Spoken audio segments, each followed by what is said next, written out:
Nous avons exactement une demi-heure pour vous informer. Madame, Monsieur, bonsoir et bienvenue à cette première édition du soir sur la radio-télévision nationale congolaise. Nous ouvrons ce journal par ce compte-rendu de la 126e réunion du Conseil des ministres. Un seul point était à l'ordre du jour. Le président de la République a fait la restitution des travaux du 37e sommet de l'Union africaine à Addis Abeba. En voici un extrait. La communication du président de la République, chef de l'État, a porté sur un seul point. Essentiellement, la restitution de sa participation les 17 et 18 février 2024 à Addis Abeba, capitale de l'Éthiopie, à la 37e session ordinaire de la conférence des chefs d'État et des gouvernements de l'Union africaine. Cette session avait pour thème l'éducation en Afrique au XXIe siècle, construire des systèmes éducatifs résilients pour un accès accru à un apprentissage inclusif tout au long de la vie de qualité et pertinent en Afrique. Le président de la République a indiqué que l'éducation, puisqu'il en était question, représente une priorité pour laquelle de nombreuses avancées ont pu être enregistrées dans notre pays. Parmi celles-ci, il a évoqué notamment le programme de la gratuité de l'enseignement de base mis en œuvre au cours de la précédente législature, programme à étendre à l'enseignement secondaire, mais également à en renforcer les conditions de possibilité. Forte de cette politique, la délégation qu'il a conduite a été, au cours de cette session, confortée dans la vision de notre pays, celle faisant de l'éducation un des piliers fondamentaux de notre action, et pour laquelle une série d'autres actions, tout comme des réformes, sont encore attendues au cours de ces quinquennats. Réagissant au rapport concernant les activités du Conseil paix et sécurité de l'Union africaine et l'état de la paix et de la sécurité en Afrique, le président de la République a rappelé le rôle trouble joué par le Rwanda dans la déstabilisation de notre pays, remarqué à travers le déploiement de l'armée rwandaise sur le territoire congolais en appui au mouvement terroriste M23.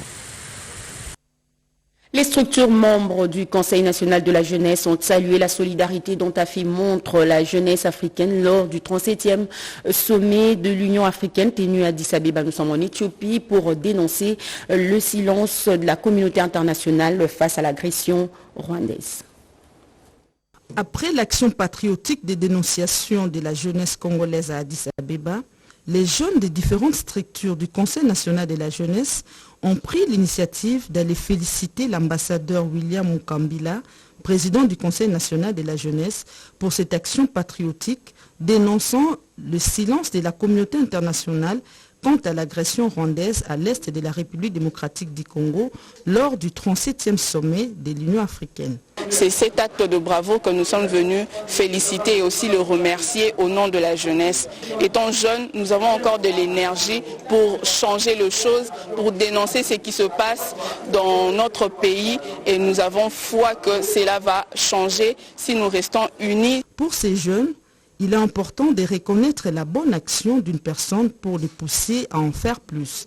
Ils compatissent également avec la population de l'Est. Nous disons à la jeunesse de Goma, nous sommes ensemble avec vous et nous espérons que nous allons mener des actions qui feront en sorte que ces problèmes soient résolus. Nous sommes derrière le chef de l'État et nous vous disons courage et demeurons ensemble. Ils présentent tout de même leur volonté et détermination à soutenir toutes les actions du chef de l'État Félix-Antoine Tshisekedi Tshilombo dans le processus de la pacification de l'Est de la RDC. Actualité oblige, le mouvement citoyen Képi Blanc, structure de la société civile pour la défense des droits des femmes, s'insurge contre l'agression rwandaise. Il appelle les jeunes à rejoindre les rangs des forces armées pour défendre la patrie. Redépend d'un reportage. C'est un seul centimètre de la RDC qui doit être arraché par les ennemis du Congo. Même le Rwanda, avec son plan expansionniste diabolique de l'empire Imatuti, n'aboutira pas. Cette ferme détermination du chef de l'État Félix-Antoine Tshisekedi Tshilombo fait écho au sein de la population congolaise.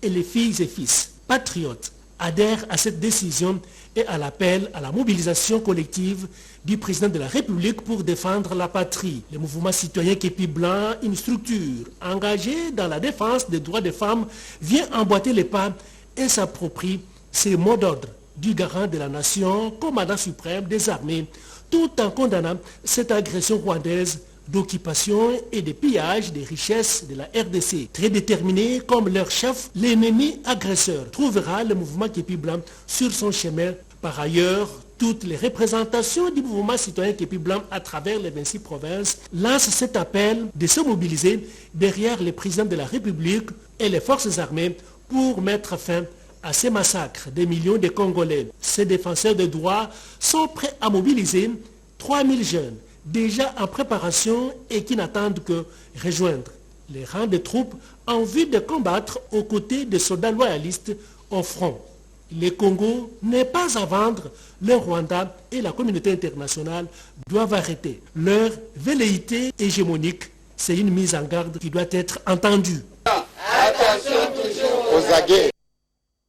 Sécurité toujours, la paix doit être la préoccupation de chaque Iturien. C'est en ces termes que le député national Mateso Savo s'est exprimé hier devant la presse et ce après son entretien avec le gouverneur militaire de l'Ituri. Image et commentaire. Massacre des 16 civils à Tali par des hommes armés identifiés à la Côte d'Écho en territoire de Djougou. Plusieurs délégations se bousculent au portillon du cabinet du gouverneur militaire de l'Ituri. Le député national Mateso Savo et Jonathan Biaruhanga ont échangé avec le lieutenant général Luboyanka Shomadjoni autour de la situation sécuritaire en territoire de Djougou. De l'occasion, l'honorable Mateso Savo, élu de Djougou, interpelle la conscience des Ituriens à œuvrer pour la paix et à s'en donner pour le développement. Ils doivent arriver au point de pouvoir cesser avec des activités criminelles et déposer les armes qui les ramènent à commettre des crimes de ce genre contre la population civile. Aujourd'hui, notre province est parmi la dernière province, parmi les 26 que nous avons, parce que nous ne pouvons plus produire, nous ne pouvons plus circuler librement. Et je pense que tout le monde doit être impliqué, avoir la bonne volonté pour que nous puissions reprendre notre place, et la place, je veux dire, que notre province avait dans le temps. À en croire à ces élus nationaux, l'Assemblée nationale pourra dépêcher une mission d'enquête dans les tout prochains jours en Ituri, question d'élucider le circonstance de ces crimes audits pour que les auteurs soient sévèrement punis, conformément à la loi. Changeons de chapitre à présent, la question sur la numérisation des services bancaires de la Caisse d'épargne du Congo, Cadeco. C'est bien, ce sujet était au centre d'une séance de travail entre la délégation de cette banque et le cabinet du chef de l'État, Félix-Antoine Tshisekedi Tshilombo. La cérémonie a eu lieu au Palais de la Nation.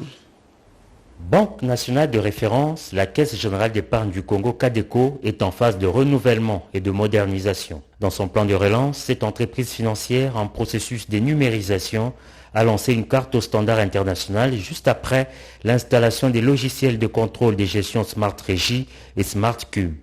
Des initiatives prises pour répondre à la vision du chef de l'État de faire de la Cadeco une banque nationale de référence, car ayant l'avantage d'être accessible à toutes les couches sociales, y compris les plus démunis. Cette question a été au cœur d'une séance de travail ce vendredi 23 février entre le conseiller principal du chef de l'État au collège Économie, Finances, Portefeuille et Commerce extérieur, Léon Kankolongo, et une délégation de la Cadeco. Nous allons travailler avec Pay Service, qui est une institution financière américaine qui vient nous aider à rendre de la Cadeco une banque de proximité de tout le monde, mais numérisée, donc faire accéder même à la maman maraîchère à une carte bancaire pour qu'elle soit en possession de son argent, pour permettre aussi aux fonctionnaires de l'État, les enseignants, à avoir leur carte bancaire afin de ne plus faire de queue derrière les banques. Instrument de politique monétaire, la relance de la Cadeco devra donner de vrais outils aux Congolais et même aux étrangers pour venir faire du commerce en RDC. Aujourd'hui, la Cadeco est dans une phase de renouvellement, de modernisation. Et nous allons en fait contribuer à moderniser la Cadeco en implémentant toute l'infrastructure informatique et de bancarisation pour que la Cadeco devienne une des banques les plus modernes au niveau informatique dans les systèmes bancaires, et pour en fait pouvoir donner des vrais outils en fait aux Congolais et même à des étrangers qui veulent venir faire du commerce au Congo pour ouvrir un compte à la Cadeco, qu'ils aient une motivation de venir s'intéresser à la Cadeco. pour faire leur commerce et avoir leur compte. Avec la numérisation en cours, la Banque nationale se fiabilise et chaque client pourra être mieux traité et mieux servi. Clôture aujourd'hui à Kinshasa de l'atelier de formation des cadres de l'administration douanière congolaise sur le statut d'opérateur économique agréé en faveur des entreprises dignes de confiance. L'organisation de la douane à la base de ce label classe cette mise à niveau dans la réforme visant la sécurisation du commerce international, nous dit Ricky Zuziloer. Après avoir élaboré un plan d'action de mise en œuvre du statut d'opérateur économique agréé OEA et la conception du manuel des procédures sur l'agrément à ce statut par les entreprises, la RDC se dote maintenant d'une forte équipe, bien formée des cadres de l'administration douanière avec pour mission de gérer le processus d'octroi et le suivi de l'acquisition de ces labels exigés par l'Organisation mondiale des douanes et l'Organisation mondiale du commerce pour la sécurisation du commerce international à l'issue d'une formation conjointe DGDA-OMD clôturée à Kinshasa 5 jours après. Permettez-moi de féliciter les experts de l'Organisation mondiale des douanes pour le travail de titan abattu. Le statut OEA est une démarche volontaire et partenariale d'une entreprise avec l'administration des douanes qui octroie sous forme d'un certificat en fonction des critères définis. Sur le plan national, la création du statut de l'OEA répond en effet au souci du législateur de ne pas pénaliser le commerce légitime au moment du passage à la douane en offrant aux opérateurs reconnus crédibles et dignes de confiance la possibilité de bénéficier des facilités en matière de formalité et de contrôle douanier. Les personnes formées seront déployées sur le territoire national pour vulgariser ce statut OEA avant une matinée fiscale projetée dans la capitale congolaise. Au titre de l'année 2024, le PNUD a tenu sa première réunion communautaire. Le projet de renforcement des capacités techniques et opérationnelles des institutions locales pour la mise en œuvre du programme de désarmement, démobilisation. Ces sujets et tant d'autres étaient au centre de cette réunion. Les programmes de désarmement, de démobilisation, relèvement et stabilisation communautaire est important dans les parties du pays touchées par l'insécurité. C'est à quoi s'attelle ce programme qui rejoint les préoccupations du chef de l'État en matière de désarmement. Le représentant résident du PNUD, Damien Mama, s'est dit prêt à conjuguer des efforts avec d'autres entités pour la mise en œuvre de ce programme. Qui a été initié par le chef de l'État, son Excellence le président Félix Tshisekedi, qui veut, à travers ce programme, ramener la paix durable dans les zones qui ont été ou qui sont toujours affectées par les conflits. Le Japon aussi s'associe aux efforts du PNUD pour appuyer le peuple congolais. Le coordonnateur de ce programme, l'abbé Baala, est conscient de la tâche. L'insécurité a atteint son paroxysme dans la partie orientale de la RDC, notamment avec les attaques récurrentes des groupes armés tels que le M23 dans le nord Kivu, la Cogeco dans l'Ituri ou encore à la présence de beaucoup d'autres milices dans le sud Kivu. Compte de la volonté et de la disponibilité du gouvernement du Japon de continuer à appuyer les efforts du peuple congolais dans la recherche de la paix tant souhaitée. Les deux personnalités, Mme Rokadien, représentante résidente adjointe du PNUD, et le coordonnateur national Bosco Baala, ont, au terme de cet atelier, opposé leur signature au bas du document de référence. La commune de Ngaliema doit servir de modèle dans l'opération assainissement. Son bourgmestre, Dieu merci, Maïbazi Luanga, a cité quelques grandes artères de cette municipalité pour accomplir son devoir. Cédric Elina, commentaire. C'est une politique de proximité qu'il a implémentée dans sa municipalité. Les bourgmestres de la commune de Ngaliema poursuivent avec l'opération d'assainissement. Et l'une des étapes, c'est le jardin de la cité de l'Union africaine. Moment choisi pour l'autorité municipale de rappeler à ses administrés les 10003 qui appellent la population à prendre part aux travaux d'assainissement. Un corps sain dans un environnement sain, les concepts s'appliquent bien dans la commune de Ngaliema. J'invite toute la population de la municipalité d'Ngalema à emboîter les pas. L'embellissement ou la salubrité doit régner dans votre milieu immédiat, que ce soit dans votre parcelle, que ce soit devant votre devanture, comme le dit le 10003. Bien avant, Dieu merci, Maïba Zilouanga a parachevé les travaux lancés tout au début de la semaine sur l'avenue Mondjiba. L'avenue respire et présente une image plus que meilleure. Présentation ce jeudi 23 février 2024 du projet de construction de la faculté de médecine et de la clinique universitaire de l'Université Congo. Images et commentaires. Visite ce jeudi 23 février 2024 par le comité de gestion de l'Université Congo-UCA, conduite par le recteur Germain Kouna Maba, de la concession de 16 hectares où sera érigé un complexe médical et la faculté de médecine de l'Université Congo.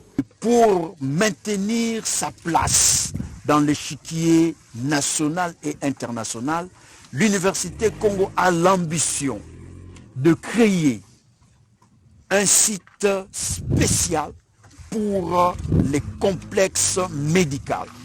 Et ce complexe médical va s'étendre sur 16 hectares. Et nous sommes ici dans le territoire d'Emadimba, précisément à Mbanza, Luango. Et nous voulons donc construire la plus grande faculté de médecine de l'Afrique centrale, la plus grande faculté de sciences pharmaceutiques, l'ISTEM, l'Institut technique médical, ainsi que l'ITM, les plus grandes cliniques universitaires de l'Afrique centrale. Et ces projets nécessitent une enveloppe de 20 millions de dollars. Par cette occasion, nous voulons demander à tous ceux qui veulent soutenir cette ambition de l'Université Congo de venir nous rejoindre. Une journée porte ouverte a été organisée par la SICOMINE, entendez Sino-Congolaise de Mines, sur l'information de son cahier des charges des écoles, l'adduction en eau potable, la construction d'un centre de santé. Voilà entre autres ses réalisations. D'autres détails dans ce reportage. Il s'agit d'une journée porte ouverte pour présenter les différentes réalisations que la Sino-Congolaise des Mines, SICOMINE en sigle, a organisées. Tout est parti de l'école technique Itika à Kapata avec 9 classes en évolution et des ateliers de mécanique et électricité. L'apprentissage s'y déroule en toute sérénité.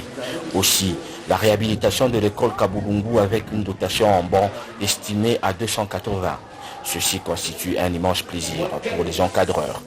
Cette école est née de la volonté, le souci de la population de Kapata d'avoir une école, et les CLD, en prenant contact avec la SICOMINE, avaient demandé à la société de leur ériger une école pour enfants.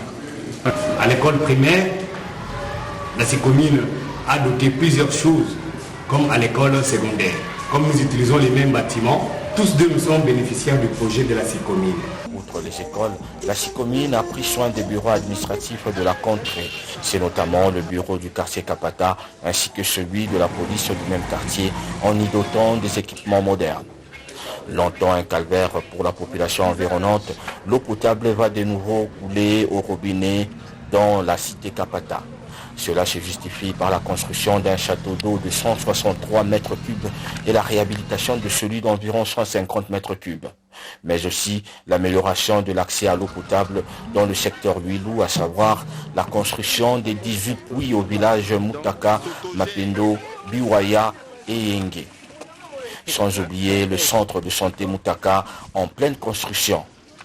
Signalons que le taux de réalisation est de 75% du cahier de charge de la SICOMINE.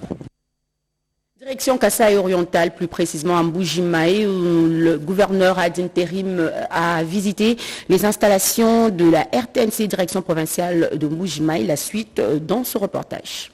Une visiteuse de marque jeudi 22 février 2024 à la RTNC Kasaï Oriental. Il s'agit de la gouverneure de province intérimaire, Julie Kalenga Kabongo. À son arrivée, elle a été accueillie par le directeur provincial de la RTNC, Sami Muntu Anzambi, qu'entourait le deux sous-directeurs, Ladislas Chibambankou Nadipa, en charge de la logistique, et Norbert Chilumba de la technique. L'autorité provinciale qui tenait à toucher du doigt les conditions difficiles dans lesquelles travaillent les agents et cadres de la RTNC Kasaï Oriental ne voulait rien laisser inaperçu. Julie Kalenga Kabongo a été tour à tour dans la salle des émetteurs, au studio radio, à la technique, dans la salle de réalisation TV, au plateau, au bureau du directeur provincial, dans la salle de rédaction et au programme. Partout où elle est passée, la gouverneure intérimaire a eu des explications de la part du DP Sami sur ses multiples préoccupations. La chef de l'exécutif provincial a salué le travail qu'abattent les agents et cadres de la chaîne officielle avant de leur demander d'accompagner comme toujours le chef de l'État Félix-Antoine Tshisekedi Tshilombo dans sa vision de moderniser et de pacifier la République démocratique du Congo. Ce même accompagnement est aussi pour le gouvernement provincial qui s'inscrit dans la logique de Félix-Antoine Tshisekedi Tshilombo. L'autorité provinciale a remis un lot important d'effigies du chef de l'État qui seront placées dans chaque bureau. Le DP Sami Muntu a exprimé sa joie de voir la gouverneure de province répondre spontanément à certaines préoccupations de la RTNC. L'autorité a d'ailleurs été très réceptive par rapport à nos difficultés, elle-même l'a palpé. Nous avons parlé bien sûr de l'énergie électrique qui est un grand problème et l'autorité a fait un merveilleux don. Elle a bien voulu accorder à la RTNC un legs de 50 litres de gasoil chaque mois. Mais au-delà de cela, il y a d'autres appuis, que ce soit en termes d'appui financier, mais aussi des matériels que bientôt elle va mettre à la disposition de notre chaîne. Disons que cette visite augure déjà de bonnes choses, surtout que le Conseil provincial de sécurité était de la partie. Province à une autre, à Kindu, dans la province du Maniema, où l'on nous apprend que l'INPP a procédé à l'installation de la délégation syndicale. Les faits et tant d'autres détails dans cet élément de reportage de nos confrères de la RTNC Kindu. Installation ce vendredi 23 février 2024 de la délégation syndicale élue de l'INPP Maniema à Kindu. La cérémonie s'est déroulée dans les installations de la dite institution, devant le ministre provincial de l'enseignement primaire, secondaire et formation professionnelle, Ole Kolungundu Selemani, et l'inspecteur provincial du travail, Kangamina Bwindombe. Ainsi, M. Bashoga de la CDT présidera cette délégation syndicale pour un mandat et sera assisté de Mwepu, Massoudi, Selemani et Mouchamuka. Ces membres qui composent cette délégation syndicale ont été élus aux élections du 26 juin 2023. Après son installation officielle, M. Bashoga n'a pas caché sa joie. Très honoré. C'est le jour que nous avons été installés comme délégués syndicaux élus, délégués syndicaux. Comme venait de le dire tout à l'heure, monsieur le ministre de l'Emploi, Travail et Prévoyance sociale, nous ne sommes pas des policiers de l'employeur. Nous sommes là juste pour collaborer ensemble afin que nous puissions permettre les bons avancements de l'entreprise. Merci. Pour le directeur provincial AI de l'INPP, M. Kavoul Mwamba. Mon impression, elle est bonne. Je suis très ravi que la cérémonie se soit bien passée. Il y a 8 mois pratiquement. Donc ça a pris beaucoup de retard avant qu'il ne soit installé. Mais heureusement, avec la bénédiction de notre direction générale, nous sommes parvenus à installer l'équipe entrante. Tout ce que nous leur souhaitons, c'est qu'ils nous accompagnent, que nous puissions aussi les accompagner dans ce qu'ils auront à faire. C'est ça un peu brièvement ce que nous avons fait. Un appel de cadre, de paix à tous les travailleurs, tout le personnel de l'INPP Maniema. Nous osons croire que l'avant et l'après ne sera pas la même chose. Donc, qu'ils nous fassent confiance, qu'ils nous accompagnent pour que l'INPP Maniema puisse aussi accompagner la province dans la réalisation des travaux qui doivent être faits au niveau de la province. Avant De nous dire au revoir, élu sur la liste UNC dans la circonscription de la Tchangou, le député Gaborian Boma a pris part à un culte d'action de grâce, un culte auquel plusieurs personnalités membres de l'UNC ont assisté, dit Chala commentaire. C'est à l'église du Christ au Congo, 23e communauté évangélique du Congo de Ndjili, que l'honorable Gaborian Mboma Kumeza, élu de la Tchangou, a communié pour ses cultes d'action de grâce. Cadre de l'Union pour la nation congolaise de Vital Kamere, il est ici dans son milieu naturel pour dire sa gratitude d'abord au génie créateur, aux électeurs et à sa hiérarchie politique. Ma profonde gratitude, je l'exprime à mon mentor, ma référence politique de qui je puise mes inspirations. J'ai cité le pacificateur et docteur Vital Kamere, au secrétaire général, le général 5 étoiles, Billy Kambale, ainsi qu'à tous les cadres de l'UNC pour avoir placé leur confiance à ma modeste personne en acceptant et en soutenant mes deux candidatures pour les comptes du parti. Un grand merci à la Tchangou, ma mère, elle qui m'a vu naître, grandir et m'a tout donné. Mon attention très particulière suit et suivra la situation sécuritaire assez préoccupante qui sévit dans la partie est de notre pays, où nos frères versent de leur sang à cause de l'avidité des jaloux de nos ressources naturelles qui nous imposent une guerre injuste. Nous favoriserons les propositions de loi visant à nous attaquer, comme promis, aux causes profondes de l'insécurité urbaine sur toute l'étendue de la République démocratique du Congo et particulièrement dans la ville-province de Kinshasa. Décidés Force soutiendront la démarche du député Gaborian Mboma Kumeza à l'Assemblée nationale. La lutte contre l'insécurité urbaine avec la délinquance juvénile qui bat son plein à Kinshasa notamment. Le désormais porte-parole de la Tchangou est conscient de sa lourde responsabilité. Voilà, monsieur, c'est par ici que nous mettons un point final à ce journal qui a connu le concours rédactionnel de Nadine Futukalov, réalisé par Rodé pendant le tout sous la coordination de Patti Tondouangou. Sandra Nyangui va prendre la main à 20h pour la suite de l'actualité. Merci d'avoir été de nôtres. Au revoir.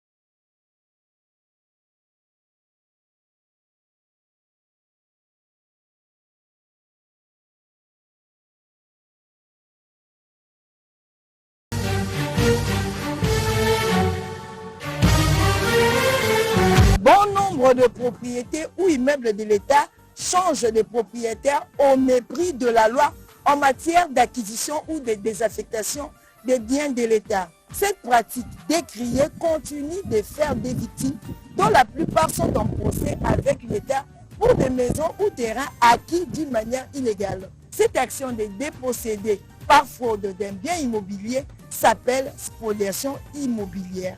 C'est quoi la spoliation immobilière? Pourquoi cette pratique gagne de plus en plus du terrain en République démocratique du Congo? Qui en sont les véritables auteurs? Un individu peut-il acheter un immeuble de l'État? À quel service doit-il s'adresser? Quand est-ce qu'un bien de l'État est déclaré amorti? Comment mettre fin à la spoliation?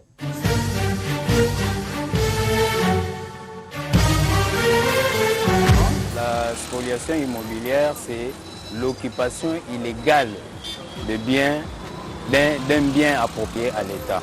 La spoliation immobilière, c'est le fait de vendre illégalement les concessions de l'État. Propriétaire l'État comme propriété privée, et plus on a son bien haut, l'État a sommet tôt ou tard au Bimisangai. Na perdre rien surtout. Pour nous sentir pas, na côté là, l'État y aura na abusé na. Lupango à l'État, soko sombiango d'abord lelo okomona ngo eza malamu. Mais lobi nango okomona ngo sinu malamu. Tepo l'État balobaka l'État la pongi. Mais mukolo l'État la mukaka ekomaka ya mabe après obandi ko regretter nde na sima. Les auteurs de cette spoliation immobilière, moi je pense que ce sont les gens qui sont commis au service public de l'État.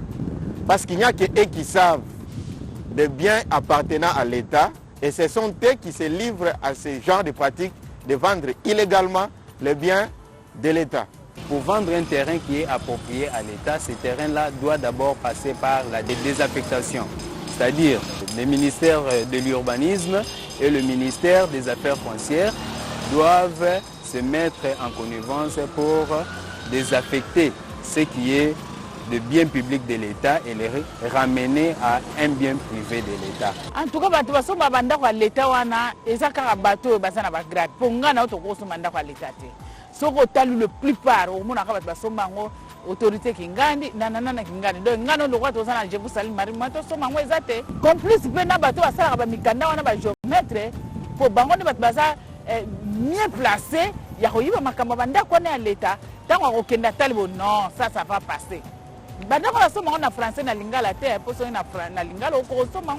On peut aussi déclarer un bien de l'État. Ça, c'est la notion de l'expertise immobilier. Vous trouverez que tout ce qui est comme bien amorti, c'est un bien qui date de beaucoup d'années. Donc, c'est-à-dire la valeur immobilière de cet immeuble commence à se perdre. Mettre fin à la spoliation, c'est